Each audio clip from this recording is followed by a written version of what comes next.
What's going on today, guys? It's no secret I love me a good battery powered backpack sprayer. And over the years trying some other ones, the best one I found by far is the Flowzone. But even they will have an issue every now and again. And I've got two super high mileage units. Super high mileage. If they were cars, they'd be like in the 500,000 mile range or something. I don't know. But anyway, both of them got a little bit of a separate issue, but the same outcome. They're not spraying. So we'll try to show you a few things on some ideas on how to work on them. So stay tuned.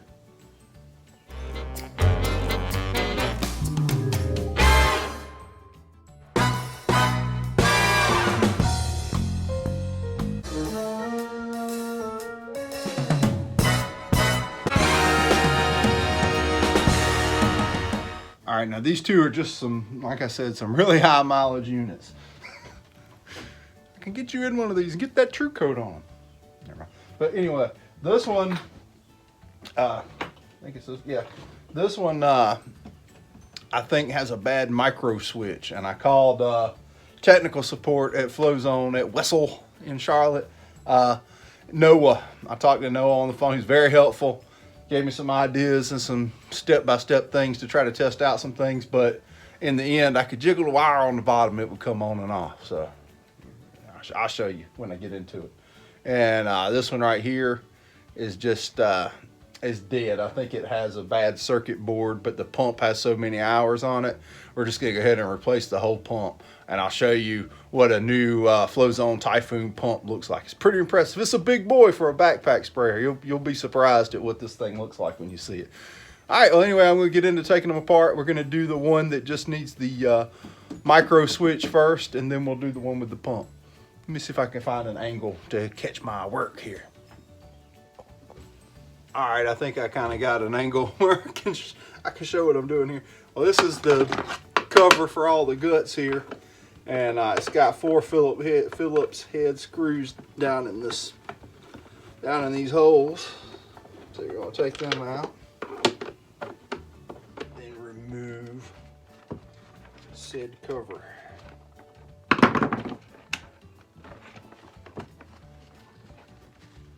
All right, well there's the guts. We just need to get to this bottom right here, so we're not gonna get too involved in peeling it back. Make sure your battery's out of it while you're working on it. There's a Phillips head screw here and here. We're gonna take those off.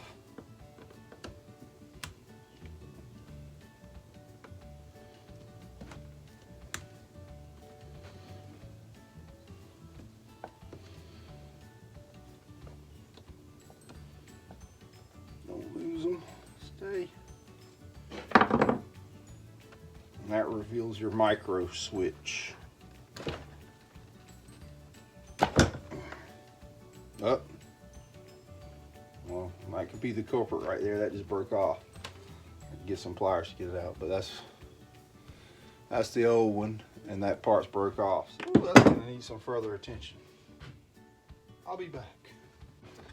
See if I can even get you a little closer to the action there. See the one with this is an original.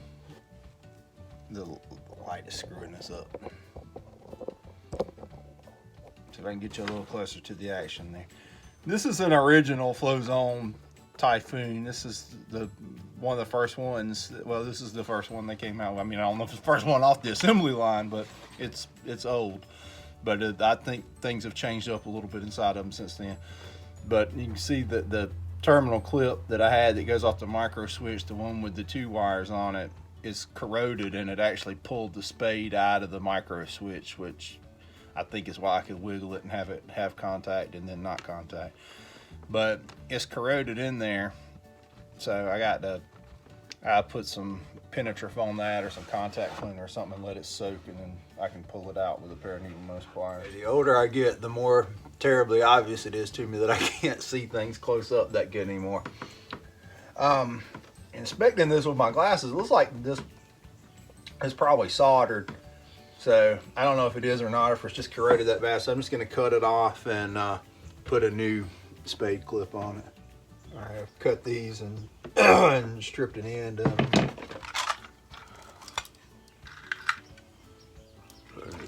it.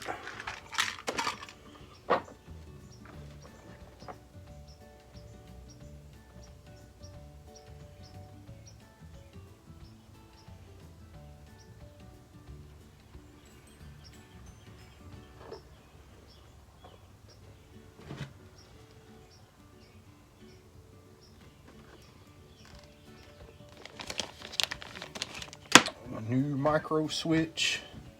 It sits in there like that. And that one goes closest. Let's put something on these things. Anti-corrosion lube on them. Sits in there like that. And then this will go back over it.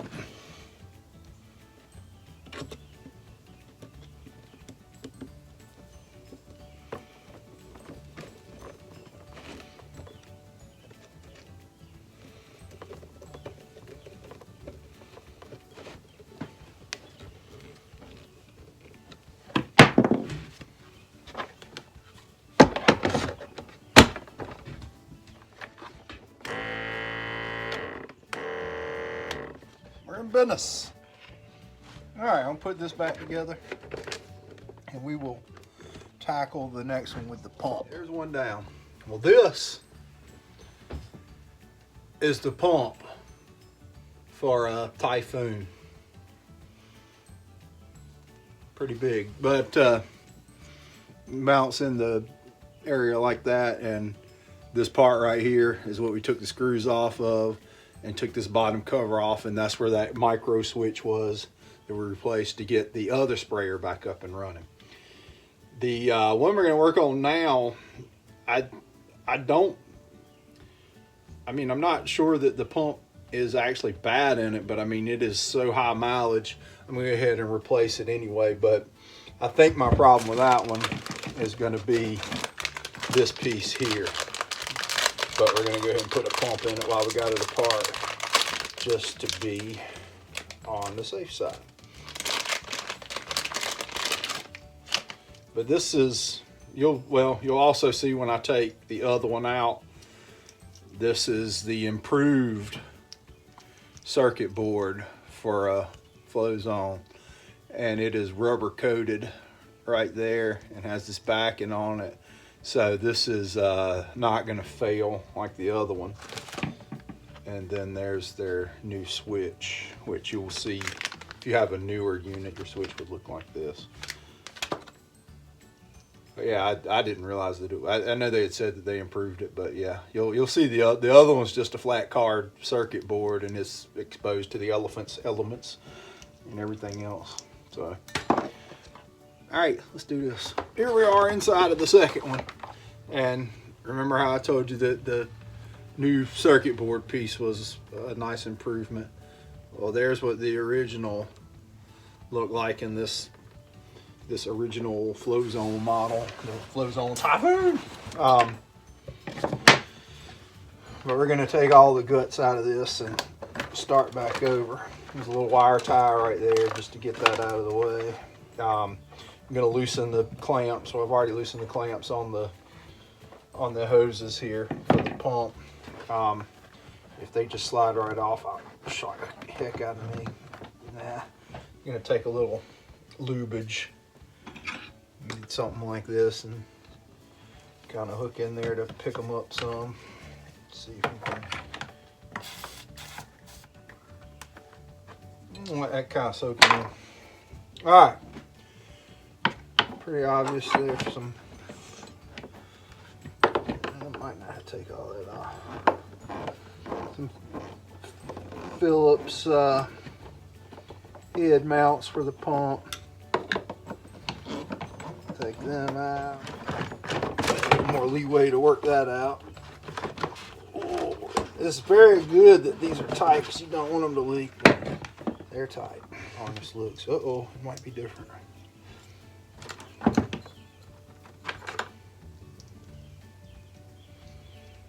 Maybe not.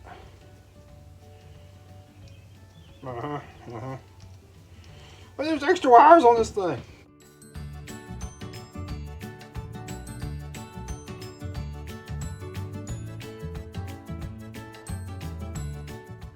me get this all unraveled so I can kind of see how this thing is wired, because I don't really have any instructions.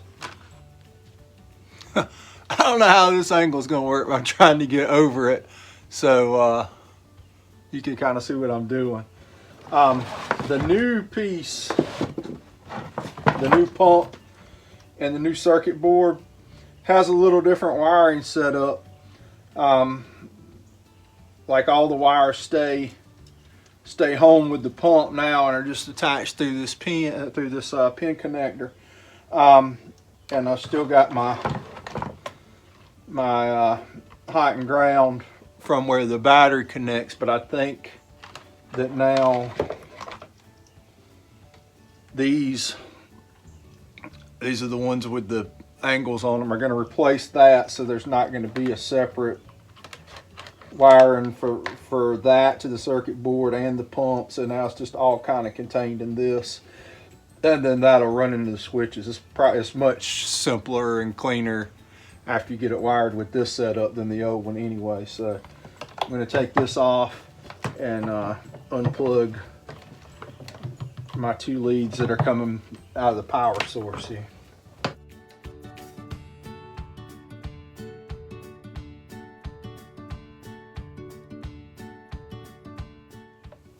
Put a little contact grease on it. I don't know if I can get it to come out.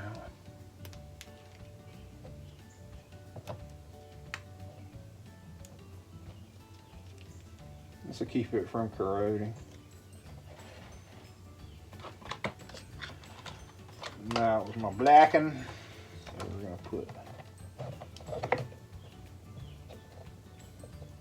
put him right there like so.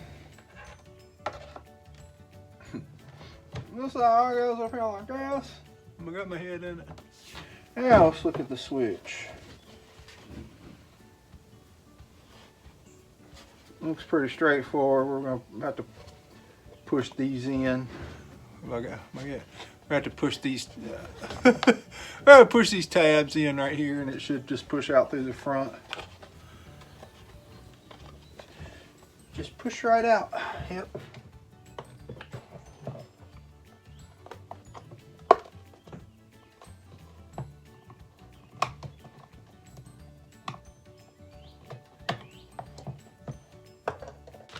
New switch. Got low, high, neutral. Let's see. I think you'd want it in where high was at the top. Now it's right back in there. Oh hell, losing parts. That's the screws for that. I'm guessing, I hope this doesn't make catastrophic failure.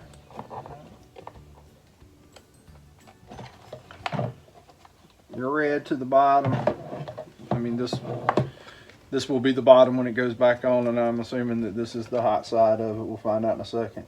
I put the white in the middle and the black at the top. I guess that's right. But we're gonna put our,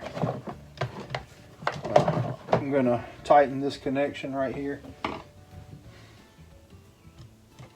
This is also a good opportunity to reach inside the tank, and there's some thumb screw tighteners go on the back of this, because this is where the pickup is, and just make sure that this is really tight so it doesn't leak.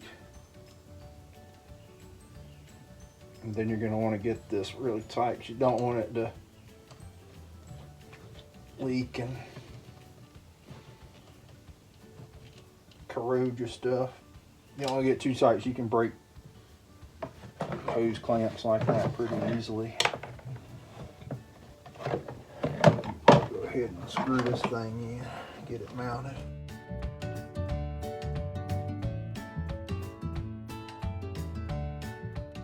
Put a little connection grease on these boys here too.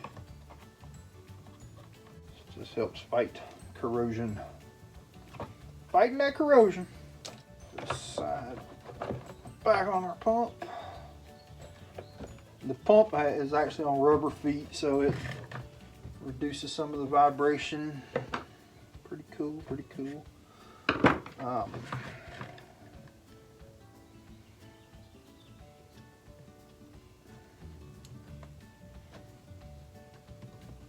this on nice and snug. There we go. And the old circuit board slid in this little slot right here, but I don't think this one's going to fit in that any longer. No, so it's just going to have to kind of run around in there free range.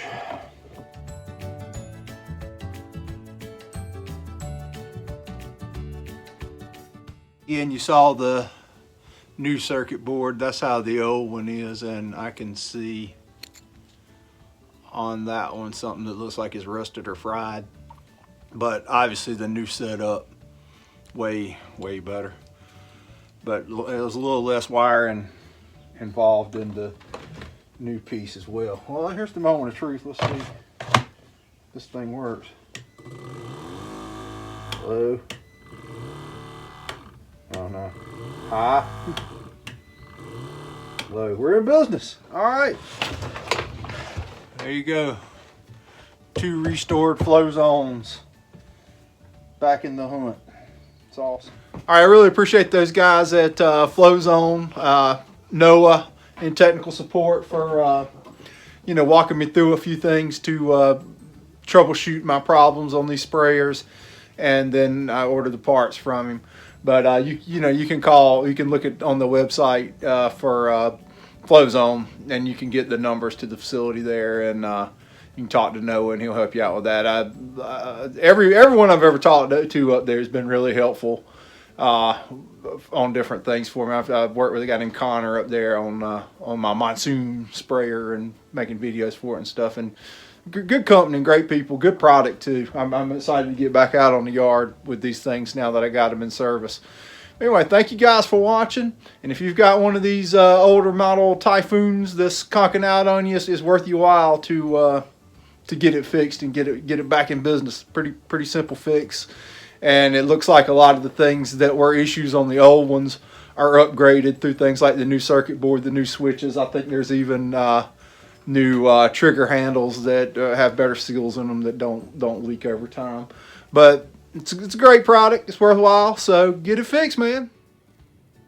I've got several of these. None of this particular brand made it through an entire season. These were brand new last year, and they died through the course of the season, but they're not worth fixing.